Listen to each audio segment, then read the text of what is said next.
والصلاة والسلام على سید الانبیاء والمرسلین اما بعد فاعوذ باللہ من الشیطان الرجیم بسم اللہ الرحمن الرحیم محمد الرسول اللہ والذین معہ اشداء علی الکفار رحماء بینہم تراہم رکعا سجدا یبتغون فضلا من اللہ ورضوانا سیماہم فی وجوہہم من اثر السجود ذالک مثلہم فی التوراۃ ومثلہم فی الانجیل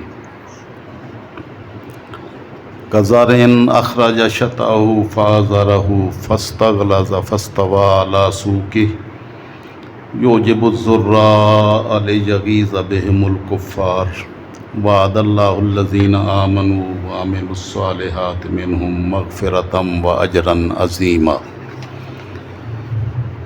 صدق اللہ مولانا العظیم وصدق رسولہ النبی الامی الکریم ونحن علی ذلک من الشاہدین والشاکرین والحمد للہ رب العالمین۔ معزز حاضرین و ناظرین و سامعین،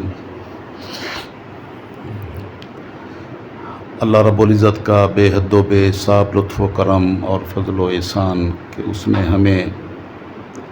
جمعۃ المبارک کے بابرکت دن میں اپنے گھر میں حاضر ہونے کی توفیق و سعادت بخشی۔ اللہ رب العزت نے اپنے محبوب صلی اللہ تعالیٰ علیہ وسلم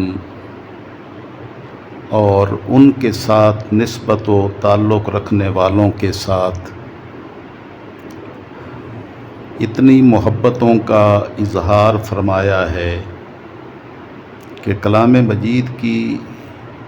بے شمار آیات مبارکہ ان کی سیرت و کردار کے بیان میں نازل فرمائیں۔ سورہ الفتح کی آخری آیت جو میں نے ابھی تلاوت کرنے کا شرف حاصل کیا، اس میں رب ذوالجلال نے تاجدار کائنات صلی اللہ تعالی وسلم کی رسالت مبارکہ اور آپ کی ذات سے نسبت رکھنے والوں کی سیرت و کردار کا اعلان فرمایا ہے، اور آپ کے صحابہ کرام جن کو آپ کی بارگاہ کی صحبت کے لیے اللہ نے منتخب کیا، ان صحابہ کرام کی سیرت کا بیان کیا ہے۔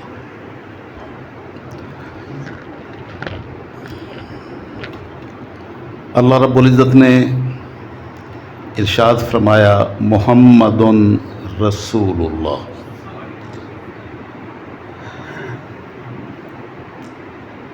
یہ جان عالم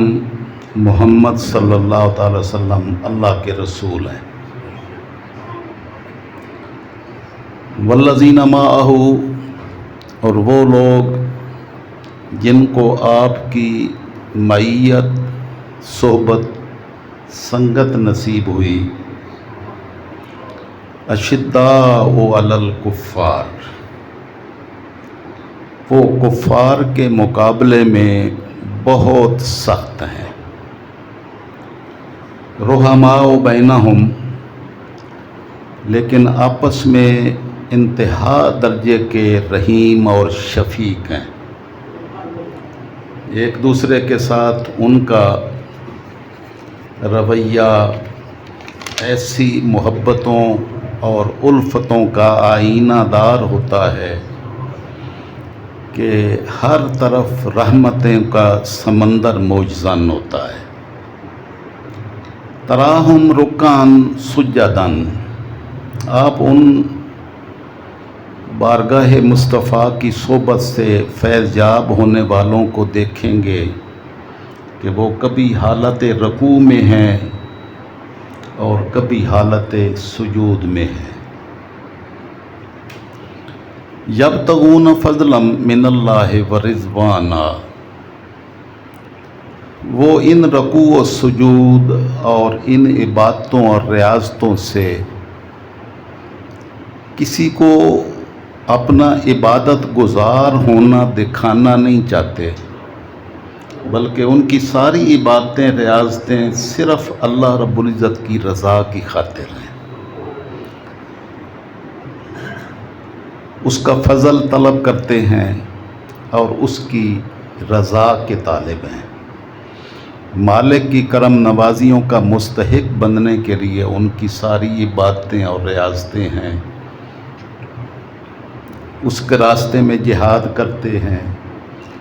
اس کے راستے میں رکوع و سجود کرتے ہیں، عبادت و ریاضت اور بندگی ان کے وجود میں رچ بس گئی ہے، لیکن یہ کسی کی خاطر نہیں کرتے، صرف مالک کے فضل اور اس کی رضا کے طلبگار ہیں۔ سیماہم فی وجوہہم من اثر السجود، آپ سجدوں کے اثرات ان کے چہروں پر نمایاں دیکھیں گے کہ سجدے کر کر کے ان کی پیشانیوں پر سجدوں کے آثار ہیں، اور ان میں من کی دنیا میں جو اللہ رسول کی محبتوں کا نور ہے اس کا پرتاؤ ان کے چہروں سے جھلکتا ہے۔ ذالک مثلہم فی التوراۃ و مثلہم فی الانجیل،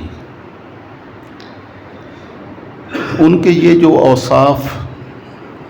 اللہ نے بیان کیے ہیں یہ صرف اب نہیں بیان کیے، یہ تورات میں بھی بیان کیے تھے۔ وَمَثَلُهُمْ فِي الْإِنْجِيلِ، اور انجیل میں بھی مالک الملک نے اپنے محبوب کے ان غلاموں کے اوصاف کا بیان فرمایا ہے۔ اب یہ آپ کی بارگاہ سے فیض یاب ہونے والے صحابہ کرام کزرع اخرج شطأہ فآزرہ فاستغلظ فاستوى علی سوقہ، یہ صحابہ ایک کھیت کی مانند ہیں جس کھیت میں بیج نے اپنا پٹھا نکالا، فآزرہ، پھر اس کو تقویت دی، مضبوط ہوا وہ پٹھا، بیج بویا، بیج سے ایک کونپل نکلی، کونپل نرم و نازک تھی، پھر وہ مضبوط ہوئی، فاستغلظ، پھر وہ اور بڑھا تو اور مضبوط ہو گیا، فاستوى علی سوقہ، مضبوط ہوتے ہوتے سیدھا کھڑا ہو گیا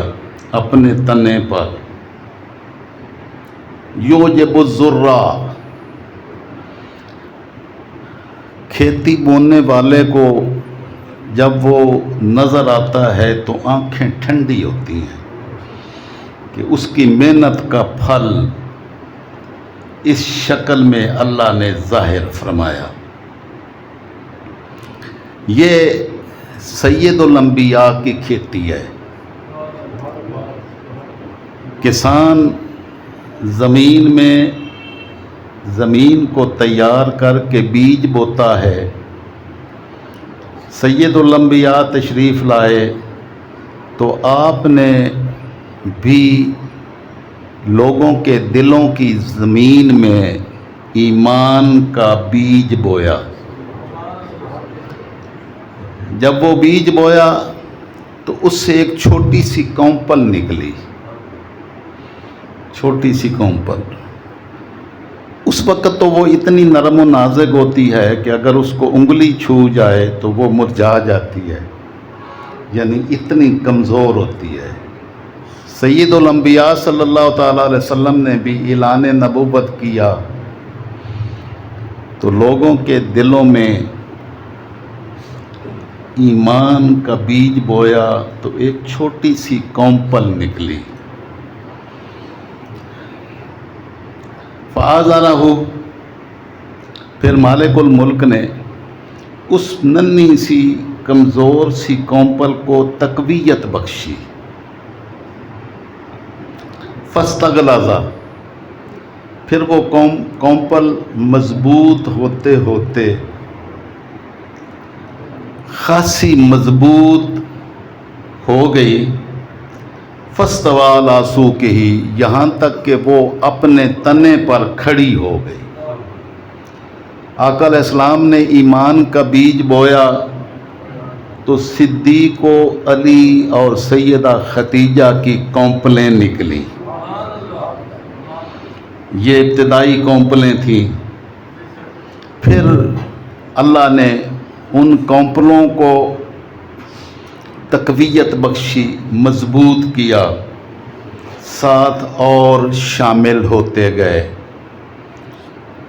صدیق کے کہنے پر سیدنا عثمان غنی نے ایمان قبول کیا تو وہ کونپل مضبوط ہوئی تو اور بھی پھیلی، اور پھیلتے پھیلتے اپنے پاؤں پر کھڑی ہو گئی، اپنے تنے پر کھڑی ہو گئی. پھر وہ میرے آقا کی کھیتی جس کا بیج آپ نے بویا وہ 40 کی تعداد کو پہنچ گئی. 40ویں ایمان لانے والے فاروق اعظم رضی اللہ تعالیٰ عنہ تھے. تو جب فاروق اعظم ایمان لائے تو پہلے مسلمان چھپ کر تنہائی میں عبادت کیا کرتے تھے، لیکن جب فاروق اعظم نے ایمان قبول کیا تو انہوں نے عرض کی یا رسول اللہ صلی اللہ علیہ وسلم، اب یہ ایمان کا پودا کمزور نہیں رہا بلکہ اب مضبوط ہو گیا ہے، اور اب ہم عبادت بیت اللہ شریف میں مسجد حرام میں جا کے کریں گے. فاستوی علی سوقہ، گویا وہ اپنے تنے پر وہ کھیتی، وہ پودا کھڑا ہو گیا. یوجب الذرہ، اب وہ سید الانبیاء صلی اللہ تعالی وسلم کو جب اپنی کھیتی اپنے پاؤں پر یوں کھڑی نظر آتی ہے تو بڑی خوبصورت لگتی ہے. لیغیظ بہم الکفار، لیکن اس کھیتی کو اپنے پاؤں پر اس لیے کھڑا کیا کہ کفار حسد و بغض کی آگ میں جلتے رہ جائیں. فاروق اعظم رضی اللہ تعالیٰ عنہ نے عرض کیا یا رسول اللہ صلی اللہ علیہ وسلم، میرے ایمان لانے کے بعد اب ہم مسلمان چھپ کر عبادت نہیں کریں گے بلکہ یہ اب اپنے تنے پر کھڑی ہو گئی ہے.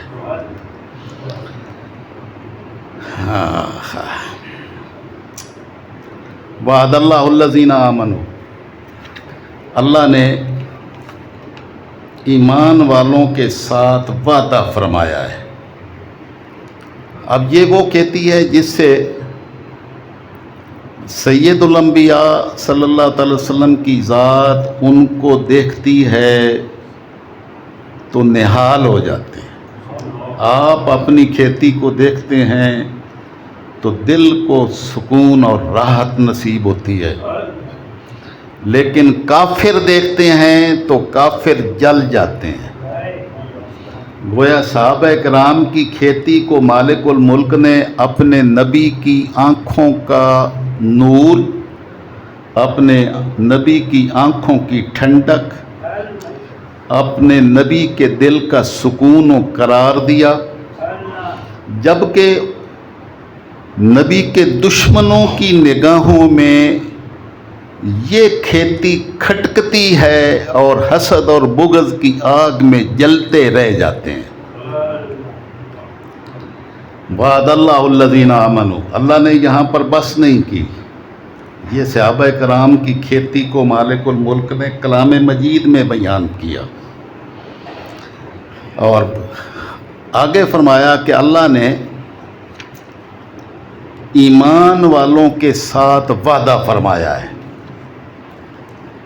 وَعَمِلُوا الصَّالِحَاتِ، جنہوں نے عمل صالح کیے، ایمان لائے اور عمل صالح کیے،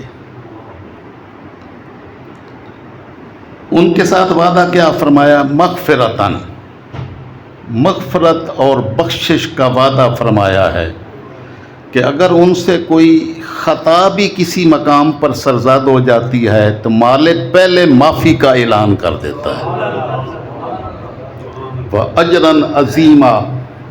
اور اپنی بارگاہ سے اجر کا وعدہ کیا ہے، اور اجر صرف اجر نہیں، اجر عظیم کا وعدہ کیا ہے، اور اجر عظیم کسی عام انسان کی طرف سے دیے جانے والا اجر عظیم نہیں، مالک الملک اور خالق محبوب رب العالمین کی طرف سے وعدہ کیا گیا ہے اجر عظیم کا۔ اس لیے احد میں جو صحابہ کرام سے جو آقا علیہ السلام نے فرمایا تھا کہ یہاں کھڑے رہنا اور اپنی جگہ نہ چھوڑنا، تو ان سے جو یہ خطا سرزد ہوئی تو اس کے نتیجے میں بہت ساری مشکلات پیدا ہوئیں، جنگ کا پاسا پلٹا، تو مالک الملک نے اپنے محبوب کو پیغام بھیجا، آیات مبارکہ نازل کی کہ میرے محبوب صلی اللہ تعالی وسلم، میں نے ان کو معاف کر دیا ہے، آپ بھی ان کو معاف کر دیں۔ رب ذوالجلال کی بارگاہ میں محبوب شفاعت کرتے ہیں، اور اللہ صحابہ کرام کی خطا پر اپنے محبوب کو سفارش کرتا ہے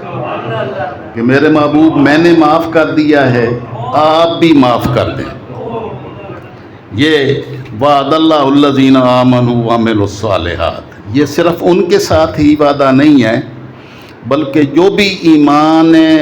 کامل ایمان لائیں اور عمل صالح کے راستے پر چل پڑیں تو اللہ نے ہر اس محبوب کے غلام کے لیے یہ وعدہ فرمایا ہے کہ وہ اس کو اپنے ان کے گناہوں کی معافی عطا فرمائے گا، اور معافی کے ساتھ ساتھ معافی مانگنے والوں کو صرف معافی ہی نہیں بلکہ اجر عظیم کا وعدہ بھی مالک الملک کی بارگاہ سے کیا جاتا ہے۔ یہ آیہ مبارکہ سورہ فتح کی میں نے صرف ایک آیت تلاوت کی ہے، قرآن مقدس کی کتنی آیات ہیں جس میں اللہ نے اپنے محبوب کے صحابہ کرام بالخصوص اور قیامت تک آنے والے آپ کے غلاموں کی سیرت و کردار کا تذکرہ کیا ہے کہ محبوب کی بارگاہ سے تعلق رکھنے والے قیامت تک آنے والے مومنین کے لیے یہ رب ذوالجلال کا اعلان ہے۔ یہ میں نے آیہ مبارکہ کی تفسیر نہیں کی، صرف ترجمہ کیا ہے۔ اس آیت کی تفسیر میں مفسرین نے بیان کیا کہ اللہ نے محمد الرسول اللہ میں اس جان عالم کی رسالت مبارکہ کا تذکرہ کیا، اور پھر والذین معہ، جو آپ کی معیت اور صحبت سے فیض یاب ہوئے، ان کا تذکرہ کیا۔ ساری امت کو معیت نصیب ہے، لیکن جو معیت صدیق اکبر کے حصے میں آئی وہ کسی اور کو معیت نصیب نہیں ہوئی۔ تو والذین معہ سے مراد انہوں نے پہلے نمبر پر صدیق اکبر کو لیا۔ اشداء علی الکفار،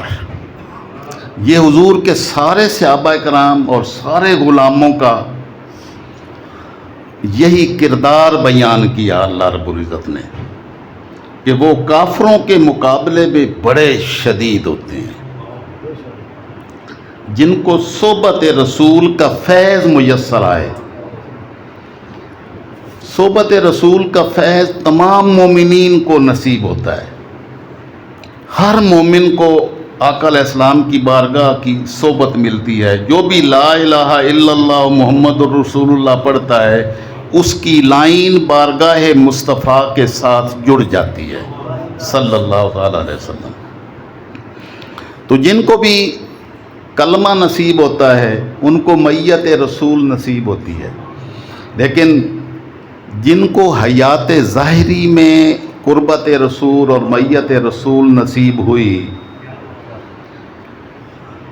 وہ دنیا کفر کے مقابلے میں ایسے ڈٹ جاتے ہیں کہ مسلح 1000 کا لشکر ہو تو بے سر و سامانی کے عالم میں 313 وہاں میدان جنگ میں کھڑے ہو جاتے ہیں، سرنگوں نہیں ہوتے، ان کی سپرمیسی کو تسلیم نہیں کرتے. جن کی پیشانیاں رب ذوالجلال کی بارگاہ میں جھکتی ہیں وہ پیشانیاں کہیں اور نہیں جھکتی،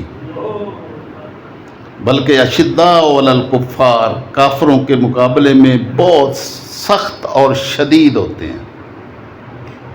اس سے مراد سیدنا فاروق اعظم کی ذات کو لیا کہ جب میں نے آپ کو بتایا کہ یہ 40ویں فرد تھے جن کو اسلام کی دولت نصیب ہوئی، تو اس وقت ایمان کی کھیتی کا تنا مضبوط ہو گیا تھا، اسلام اپنے قدموں پہ کھڑا ہو گیا تھا، اور سید الانبیاء صلی اللہ تعالی وسلم اپنی اس کھیتی کو دیکھ کر آپ کے دل و جان کو تسکین اور آپ کی راحتوں کا سبب تھی یہ صحابہ کرام کی اگی ہوئی کھیتی جو آپ نے جن کے دلوں میں ایمان کا بیج بویا تھا.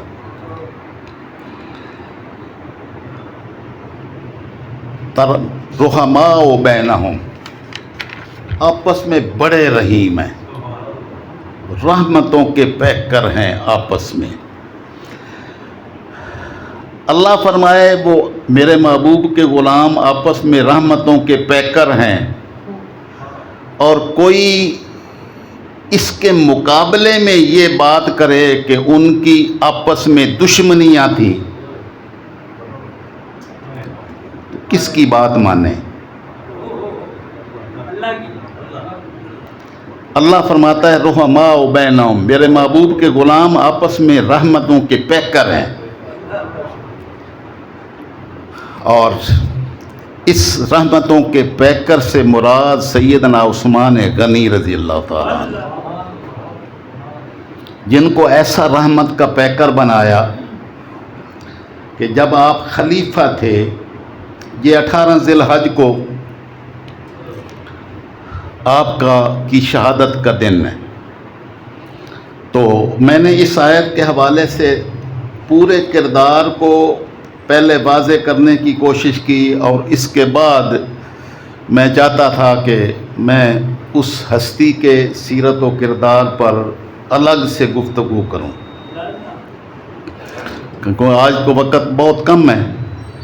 تو اب وہ جب بلوائیوں نے آپ کے دور خلافت میں آپ کے گھر کو گھیر لیا،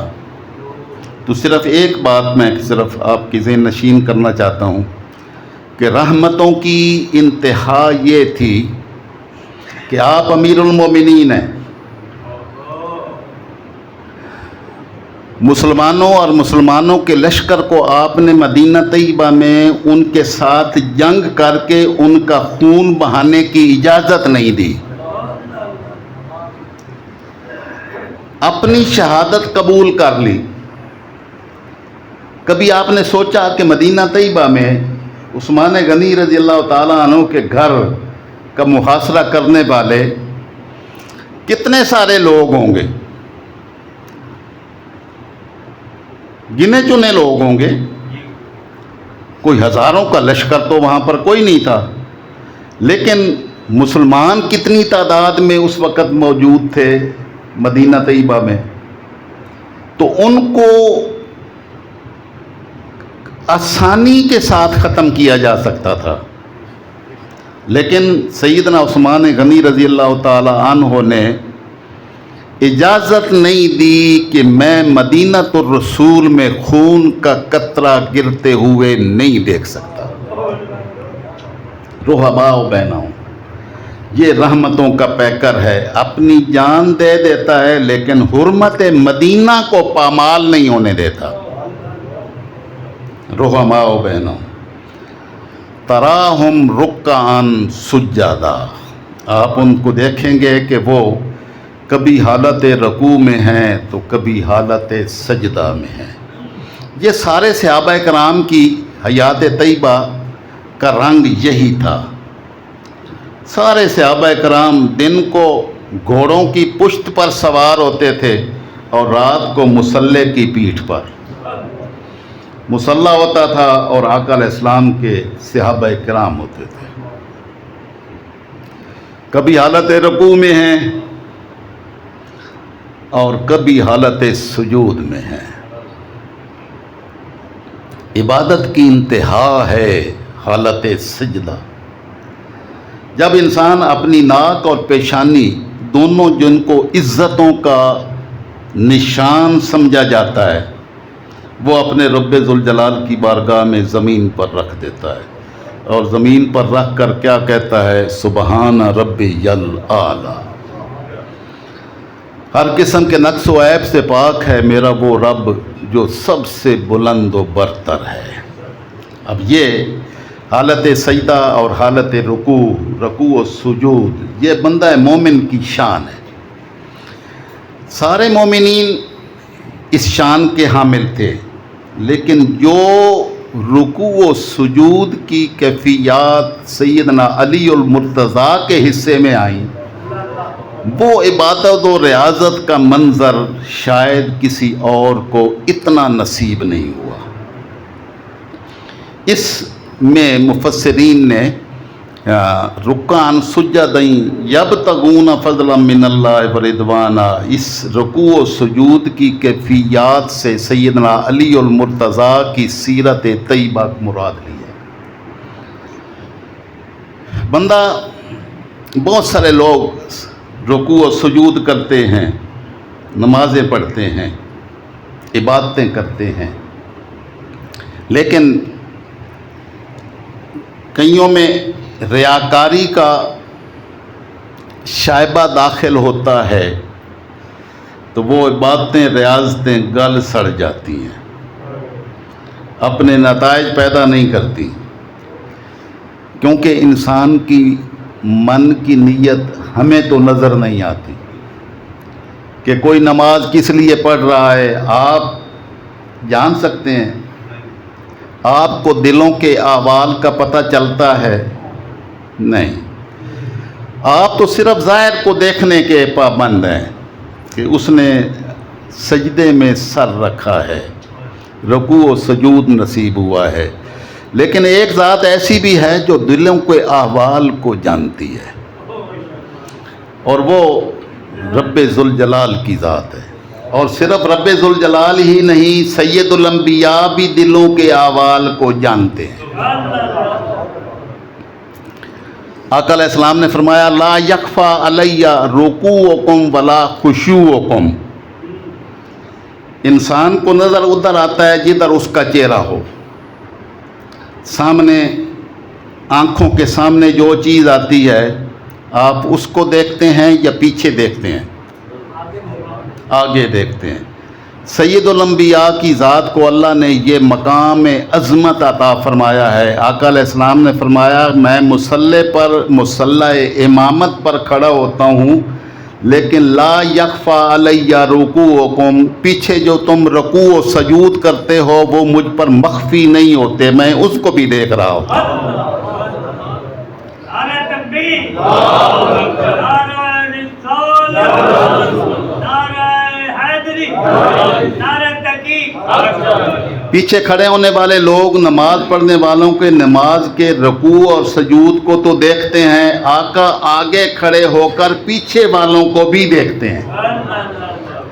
اب پیچھے والوں کے رکوع و سجود کرنے کو تو اور آنکھیں بھی دیکھتی ہیں،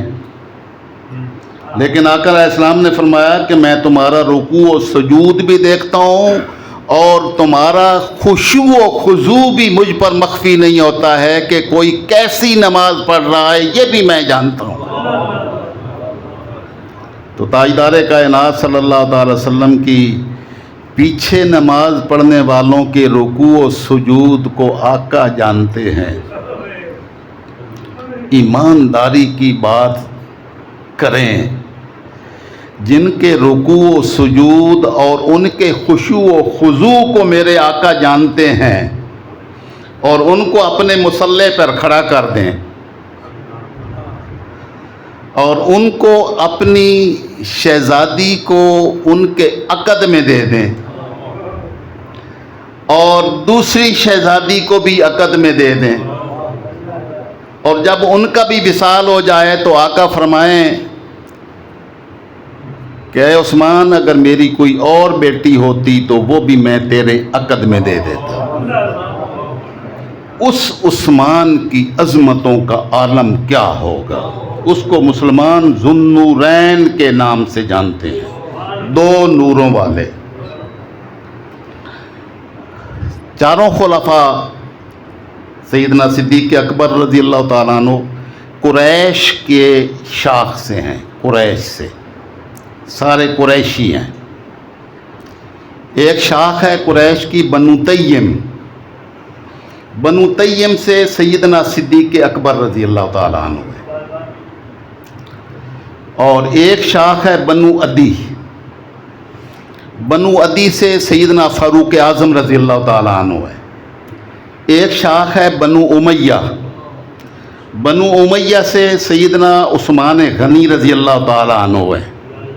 اور ایک شاخ ہے بنو ہاشم، بنو ہاشم سے سیدنا علی المرتضیٰ رضی اللہ تعالیٰ عنہ، اور آپ کی اپنی ذات مبارکہ ہے۔ یہ چاروں خلفاء سید الانبیاء صلی اللہ تعالی وسلم کے قریش قبیلہ کی چاروں شاخیں ہیں، اس سے کا تعلق ہے۔ سیدنا عثمان غنی رضی اللہ تعالیٰ عنہ کے والد گرامی پانچویں پشت میں عبد مناف پہ جا کر آقا علیہ السلام کی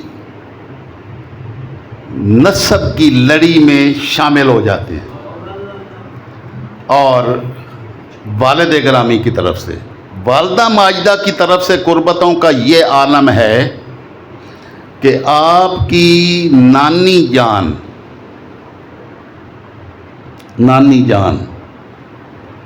کن کی؟ سیدنا عثمان غنی رضی اللہ تعالیٰ عنہ، نانی جان بیضاء ام الحکیم ان کا نام ہے، اور وہ سید الانبیاء صلی اللہ تعالی وسلم کی سگی پھوپھی ہیں۔ سیدنا عبداللہ رضی اللہ تعالیٰ عنہ آقا علیہ السلام کے والد گرامی عبداللہ کی سگی بہن ہیں عثمان غنی کی نانی۔ یہ قربتوں کا عالم آقا علیہ السلام کی طرف سے نصیب ہوا، گویا آپ کے بھانجے ہیں عثمان غنی رضی اللہ تعالی عنہ، سگی پھوپھی زاد کے بیٹے ہیں۔ یہ قربتیں ہیں۔ اللہ نے اپنے محبوب کی دائرے کے اندر ایسے لوگوں کو منتخب نہیں کیا، ان کو منتخب کیا ہے جن کو اللہ نے پہلے پوری کائنات میں منتخب کر کے اپنے محبوب کی صحبت کے لیے چن لیا تھا۔ اب یہ اس ہستی کا نام ہے جس کو ذو النورین کہتے ہیں۔ حضرت رقیہ حضور صلی اللہ علیہ وسلم کی صاحبزادی، ان کے عقد میں آئیں، پھر حضرت ام کلثوم آئیں۔ یہ حضرت رقیہ بیمار تھیں جب آپ بدر میں گئے، بدر کے میدان میں حضرت عثمان غنی شریک نہیں ہوئے، بدری صحابہ میں شامل ظاہراً نہیں ہوئے۔ آقا علیہ السلام نے حکم فرمایا تھا کہ ان کی صاحبزادی، ان کی زوجہ محترمہ بیمار تھیں، آقا علیہ السلام نے مدینہ طیبہ میں ان کی تیمارداری کے لیے ٹھہرنے کا حکم فرمایا تھا۔ آپ مدینہ طیبہ میں آقا کے حکم پر ٹھہرے رہے، ان کی تیمارداری کی خاطر۔ میدان بدر میں جانے کی اجازت نہ ملی، جب ادھر سے فتح و نصرت کے جھنڈے لہراتے ہوئے آقا علیہ السلام واپس تشریف لائے تو حضرت رقیہ کا جنازہ اٹھ رہا تھا۔